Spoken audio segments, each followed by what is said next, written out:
अस्सलाम वालेकुम नाज़रीन, मैं हूं यम वाजिद। 7H न्यूज़ में आपका खैर मकदम है। रियासत तेलंगाना इन दिनों सर्दियों की लपेट में है और आदिलाबाद में दर्ज हरारत 12 डिग्री सेल्सियस तक गिर चुका है। पेश है इन सर्दियों पर 7H की ये रिपोर्ट। कहते हैं जब सूरज को नींद आती है तो सर्दियां अपना रंग जमाना शुरू कर देती हैं।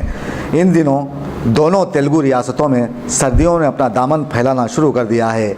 ज़िले आदिलाबाद में अवाम सर्दियों से बचने के लिए अंगीठी जलाने पर मजबूर हो गए हैं और सुबह सवेरे लकड़ियां जलाकर बुज़ुर्ग अफराद आग तापने लगे हैं। नौजवान तलबा और तालिबात को सवेरे सवेरे गर्म कपड़े पहने चहलकदमी करते देखा गया है। दूसरी जानिब शहरी हुदूद में भिकमंगे और गदागिर जो फुटपाथों पर सोते हैं, सर्दी से रात भर ठिठकते देखे गए। जिनके सरों पर शेल्टर नहीं, उन्हें सर्दियों से काफ़ी मुश्किलात का सामना है। हुकूमत को चाहिए कि ऐसे बेघर अफराद को सर्दियों से बचाने के लिए उनमें कंबल वगैरह तकसीम करे और उनकी ज़िंदगी को ठिठुरने से बचाए।